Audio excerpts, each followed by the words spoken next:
जी, अब हमने बात करनी है सिज़ेरियन सेक्शन की। सी सेक्शन की सबसे पहले आपने डेफिनेशन करनी है कि caesarean section is a surgical procedure in which incisions are made through a woman's abdomen और यूट्रस। मतलब यूट्रस या एब्डोमेन पे इंसिजन लगाकर और बेबी को डिलीवर करवाया जाता है तो उसको सी सेक्शन कहते हैं। आगे इसकी सारी हिस्ट्री बताई हुई है। अगेन वही चीज़ है, अगर किसी ने रीड करनी है तो कर ले, इंपॉर्टेंट ये बिल्कुल नहीं है। स्टार्ट हमने क्लासिफिकेशन से करना है।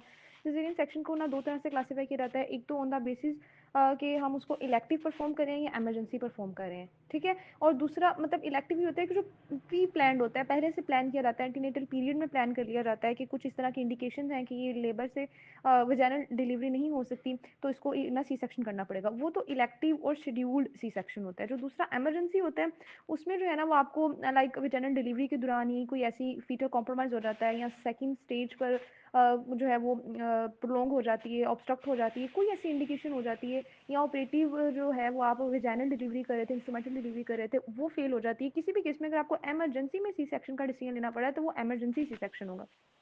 फिर वो कह रहा है कि लोग जो है ना वो कंफ्यूज करते हैं कि अगर कोई सी सेक्शन इमरजेंसी में किया जा रहा है लेकिन वो लेबर से पहले किया जा रहा है, मतलब एक तो मैंने कहा ना कि इमरजेंसी सी सेक्शन तब किया जाता है कि लेबर के दौरान कोई ऐसी इंडिकेशन डेवलप हो जाती है कि आपको सी सेक्शन करना पड़े।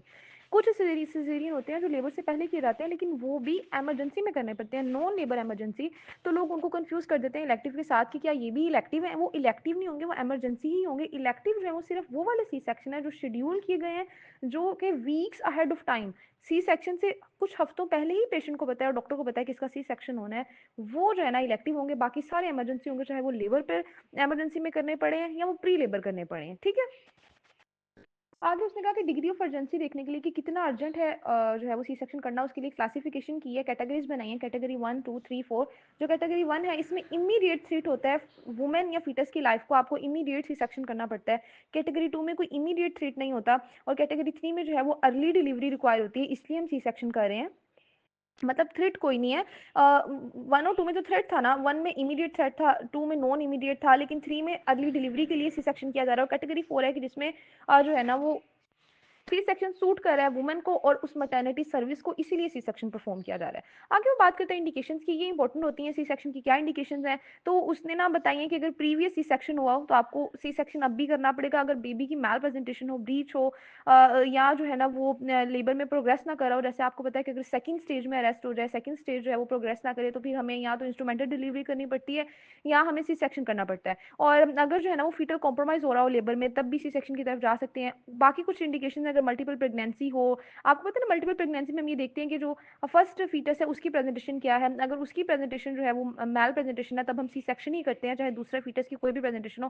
प्लेसेंटल एब्रप्शन के केस में, प्लेसेंटल प्रीविया के केस में, फीटल डिजीज या maternal कोई डिजीज ऐसी है तो जो कि maternal डिजीज ऐसी है कि वो लेबर के दौरान वर्सन हो सकती है, जैसे कुछ डायबिटीज और हाइपरटेंशन होती है, तो उन केसेस में फिर आप सी सेक्शन को प्रेफर करते हो। फिर आगे उसने कहा है उनके जनरलाइज हम एक लाइन याद रख सकते हैं, हम कह सकते हैं कि कोई भी ऐसी सिचुएशन, कोई भी ऐसी कंडीशन जिसमें जो वेजाइनल डिलीवरी का रिस्क मदर और फीटस के लिए ज्यादा है और एब्डोमिनल डिलीवरी यानी सी सेक्शन का रिस्क कम है, तो फिर हम सी सेक्शन को चूज करते हैं। यानी कभी भी अगर वेजाइनल डिलीवरी में रिस्क इंक्रीज हो रहा है तो आपने सी सेक्शन करना है।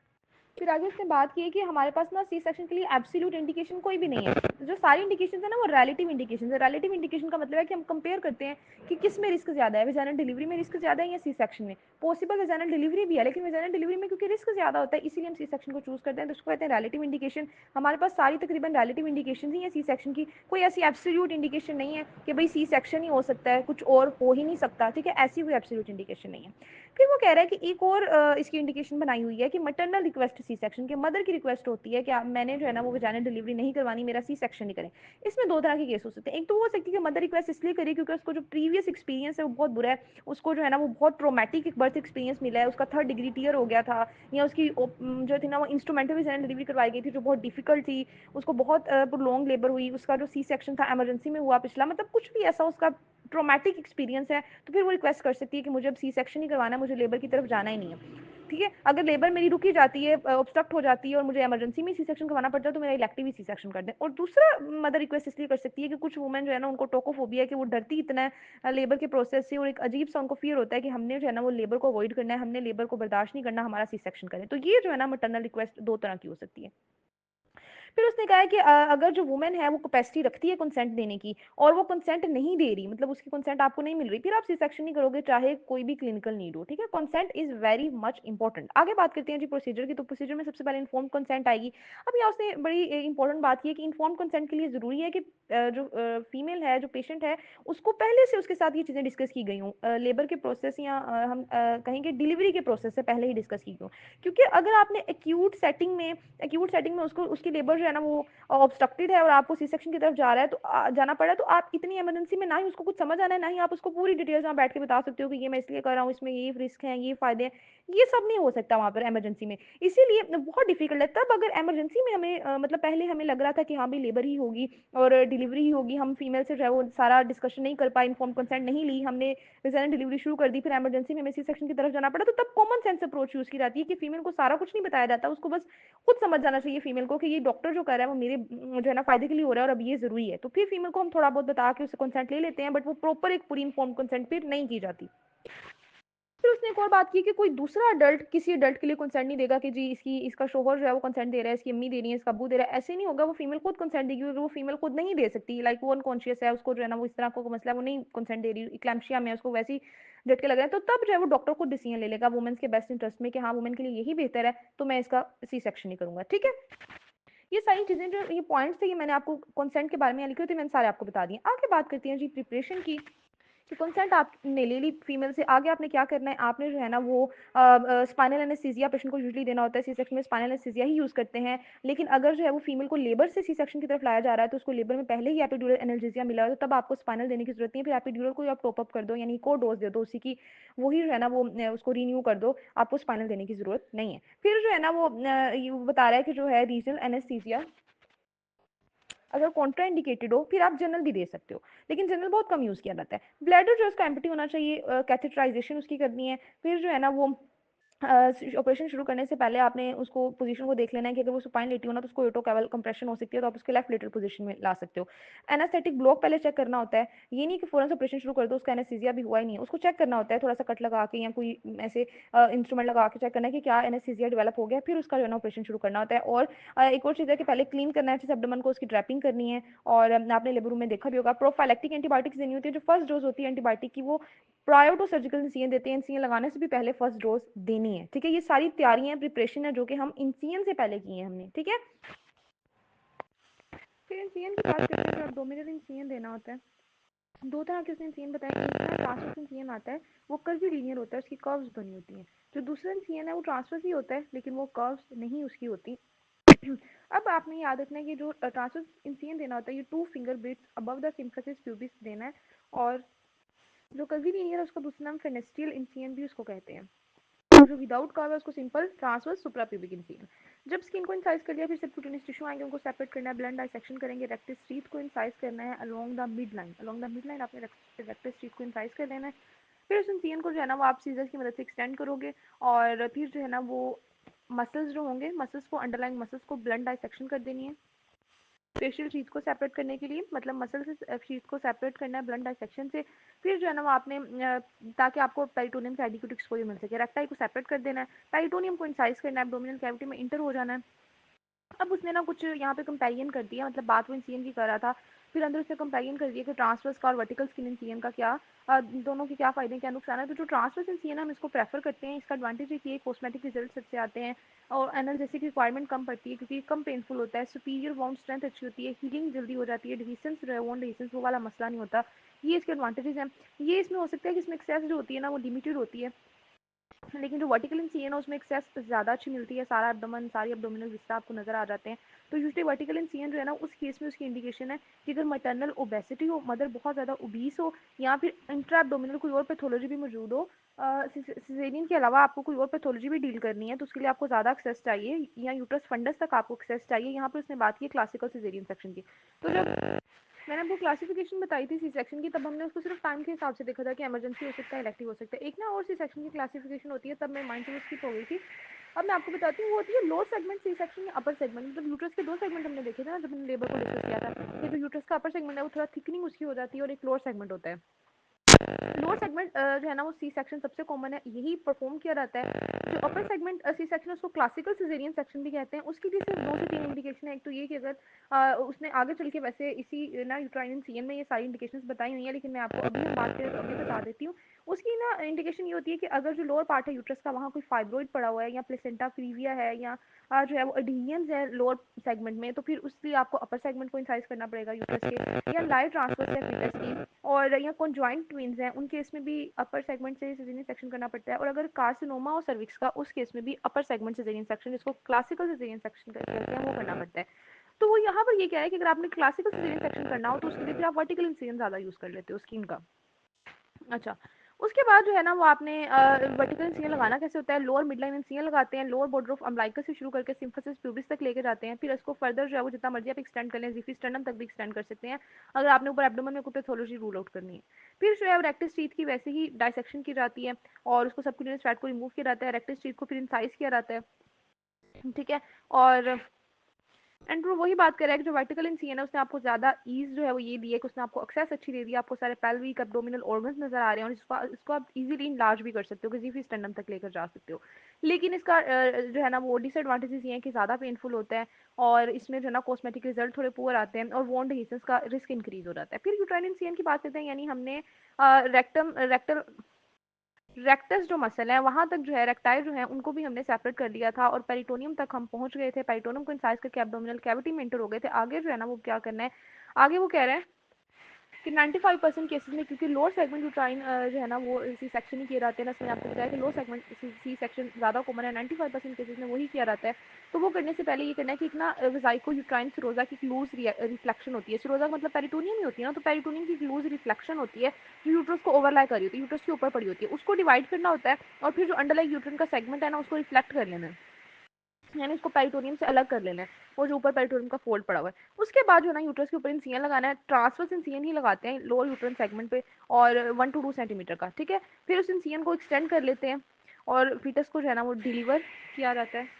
आगे उसने वही वाली चीज़ें रिपीट की हैं, तो मैंने आपको ऑलरेडी बता दी हैं कि वो कौन सी इंडिकेशन है जिस केसेस में आपको लो यूट्राइन सेगमेंट की बजाय अपर यूट्राइन सेगमेंट को इंसाइज करना पड़ता है। तो वो वाली इंडिकेशन वही है कि अगर लोअर सेगमेंट में एडहेजन्स है, कार्सिनोमा है, फाइब्रोइड है, ठीक है, तो उस केस में हमें अपर को करना है, वरना यूजली लोअर को किया जाता है। तो आप यूट्रस तक आते हो, फोल्ड को ब्लंटली जो है ना वो सेपरेट करते हो, फिर एक ट्रांसलेशन लगाते हो लोअर सेगमेंट ऑफ यूट्रस में, और फिर जन्म बेबी को डिलीवर किया जाता है। वो कहता है जब एक दफ़ा यूट्रस साइज हो गई तो मेम्ब्रेन को रप्चर करना है, यानी अगर बेबी जो है फीटस है उसकी एमनियोटिक मेम्ब्रेन वगैरह भी रप्चर नहीं हुई तो उनको आपने रप्चर करना है। रप्चर करके जो है ना वो हैंड से मैनुअली या फोर्सा की मदद से बेबी को जो है ना वो डिलीवर करवाना है, उसका हेड फ्लेक्स करना है और उसको उस इंसिजन में से निकालना है बाहर। फंडल प्रेशर भी आप साथ अप्लाई कर सकते हो, इससे डिलीवरी में आसानी होती है, लेकिन फंडल प्रेशर तब अप्लाई करना है जब हेड जो है वो इंसिजन में आ गया है। अगर बेबी भी अंदर ही है तब आपने प्रेशर अप्लाई नहीं करना, क्योंकि इससे बेबी की लाइफ चेंज हो सकती है, लॉन्गिट्यूडनल से वो ट्रांसवर्स लाइन में जा सकता है, जिसकी वजह से डिलीवरी थोड़ी मुश्किल हो सकती है। फिर एक बार जब फीटस डिलीवर हो गया, अब आपने जो सिंटोसिनोन का ऑक्सीटोसिन की एजेंट है उसको आपने एडमिनिस्टर कर देना है, इंजेक्ट कर देना है। इससे क्या होगा कि यूट्राइन कॉन्ट्रैक्शन होगी, प्लेसेंटा सेपरेट हो जाएगी। मतलब यहाँ से जो है ना वो सीक्वेंस सारा नॉर्मल वेजाइनल डिलीवरी वाला ही है, क्योंकि उसमें भी हम ये करते हैं ना कि जब बेबी डिलीवर हो जाता है, सेकंड स्टेज कंप्लीट हो जाती है, तो थर्ड स्टेज के हम जैसे ही बेबी का हमने कहा था शोल्डर डिलीवर होता है, तो साथ ही हम जो है ना वो 10 यूनिट इसका ऑक्सीटोसिन का इंजेक्शन लगा देते थे मदर को। तो यहाँ पे भी हम सिंटोसिन का इंजेक्शन लगा रहे हैं ताकि यूट्रस कॉन्ट्रैक्ट हो, प्लेसेंटा सेपरेट हो जाए।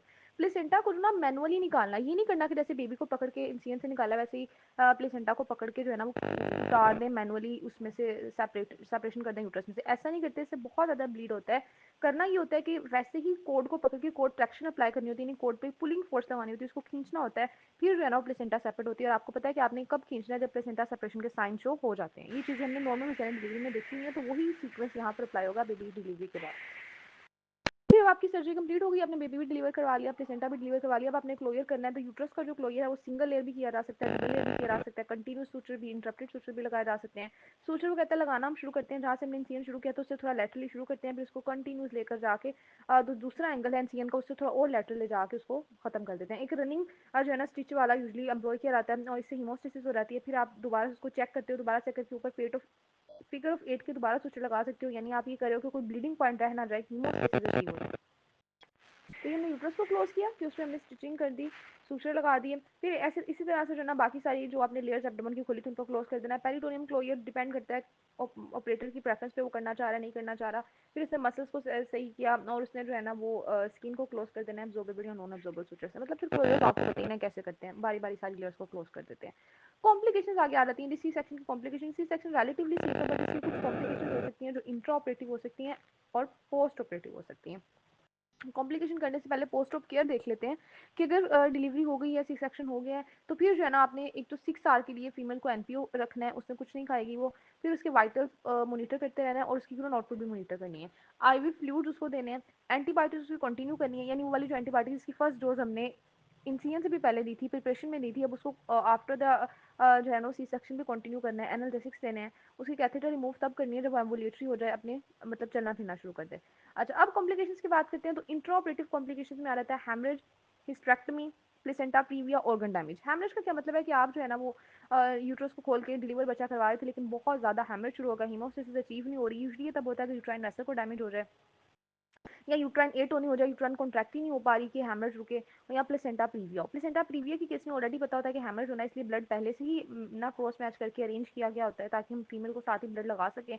और उसके अलावा जो है ना वो हैमरेज को डील करने के लिए ऑक्सीटोसिन लगाई जाती है कि अगर यूट्रस कॉन्ट्रैक्ट नहीं हो रही तो ऑक्सीटोसिन से कॉन्ट्रैक्ट कर जाए, प्रोस्टाग्लैंडिन एडमिनिस्टर किए जाते हैं, बाय मैनुअल कंप्रेशन की जाती है, या कंजर्वेटिव सर्जिकल प्रोसीजर किया जाता है। कंजर्वेटिव का मतलब है कि यूट्राइन कंप्रेशन के लिए सूचर्स लगा दिए जाते हैं। तो ये सारे तरीके किए जाते हैं कि कहीं तरह हैमरेज रुक जाए। अगर इन सब चीज़ों से हैमरेज ना रुके, ना ऑक्सीटोसिन से रुक रहा है, ना वो प्रोस्टाग्लैंडिन से रुक रहा है, ना बायमैनुअल कंप्रेशन से रुक रहा है, फिर आपको हिस्टेरेक्टमी भी करनी पड़ सकती है, लाइफ सेविंग हिस्टेरेक्टमी। लेकिन ये हमारा लास्ट ऑप्शन होता है, पहले हम बाकी सारे मनूवर करके देखते हैं। अगर उसने हिस्टेरेक्टमी की बात की है तो वही बात है कि सबसे कॉमन हिस्टेरेक्टमी की, यानी सिजेरियन में हिस्टेरेक्टमी हमें करनी पड़ी है इमरजेंसी में, तो उसकी सबसे कॉमन इंडिकेशन ये है कि अनकंट्रोलेबल हैमरेज है। आपने सारे मनूवर करके देख लिया, हैमरेज रुक ही नहीं रहा, लाइफ थ्रेटनिंग हैमरेज है, अब आपको हिस्टेरेक्टमी ही करनी पड़ेगी। 1 in 1000 डिलीवरीज में जाके कहीं होता है, बहुत रेयर है। अच्छा, अब इसका रिस्क फैक्टर ये होता है कि इतनी ज़्यादा हेमरेज क्यों हो रहा है। अगर प्रीवियस सी सेक्शन हुआ हो और जो प्लेसेंटा है वो उस स्कार के ऊपर बन गई हो, यानी जो प्रीवियस सी सेक्शन का स्कार है उसके ऊपर प्लेसेंटा लग गई हो, तो उस वजह से जब आप प्लेसेंटा को सेपरेट करोगे तो बहुत ज़्यादा हेमरेज शुरू हो जाएगा। तो इसलिए फिर जो है ना वो आपको इतना वो ज़्यादा हेमरेज होगा कि आपको हिस्टेरेक्टमी ही करनी पड़ेगी। ठीक है, इसके अलावा ये तो हो गया ना एक इंडिकेशन। इसके अलावा एटोनी, यूट्राइन रप्चर या ट्रांसवर्स यूट्राइन इंसिजन जो था वो एक्सटेंड कर गया, या फाइब्रोइड थे और वो फाइब्रोइड जो है ना वो ऑब्स्ट्रक्ट कर रहे हैं कि वो यूट्रस को क्लोज नहीं होने दे रहे, और हीमोस्टेसिस था, इनमें से कोई भी रीजन है तो फिर उस केस में आपको हिस्टेरेक्टमी करनी पड़ सकती है। ठीक है, लेकिन सबसे मोस्ट जो कॉमन इंडिकेशन है वो सिजेरियन हिस्टेरेक्टमी की, वो ब्लीडिंग ही है, अनकंट्रोल्ड हैमरेज है। बाकी ये जो रप्चर है या ट्रांसवर्स इंसिजन का एक्सटेंड होना या जो है ना वो फाइब्रोइड, ये माइनर आप समझ लें, और कम जो है ना ये इंडिकेशन है, यानी रेयर इंडिकेशन है।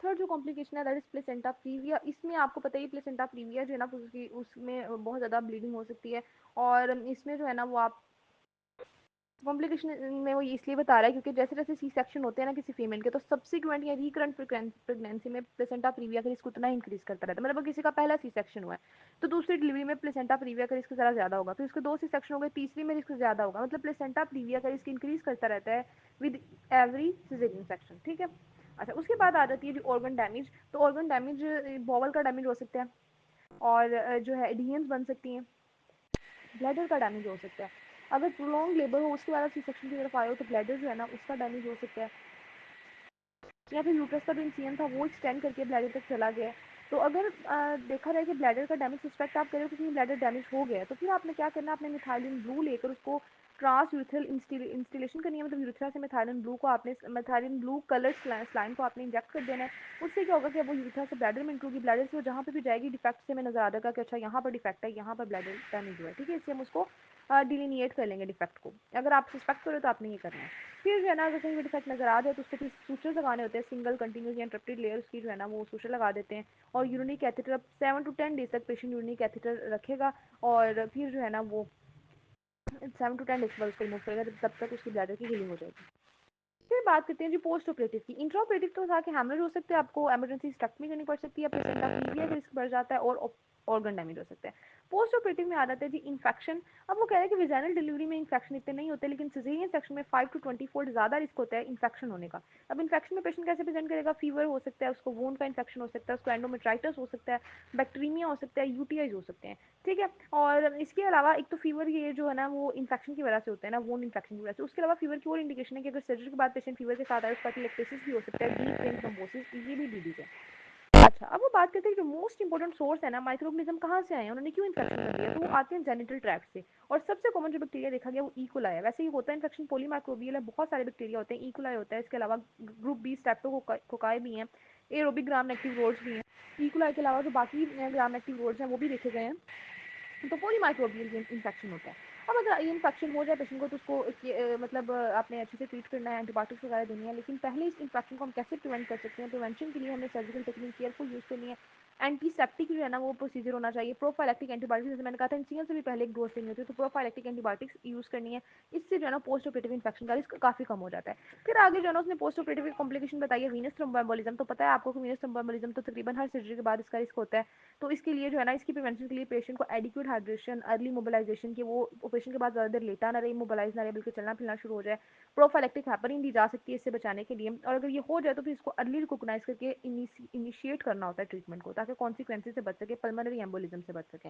आगे आ जाते हैं साइकोलॉजिकल, कुछ साइकोलॉजिकल कॉम्प्लिकेशन हो सकती हैं। पेशेंट जो है ना वो साइकोलॉजिकली उस पर कोई इफेक्ट आ सकता है, क्योंकि ये मेजर सर्जरी है। तो यहाँ पर हमारा ये सी सेक्शन का टॉपिक कंप्लीट होता है। अब हमने जो है ना वो नेक्स्ट चैप्टर स्टार्ट करना है, जो कि ऑब्स्टेट्रिक इमरजेंसी है।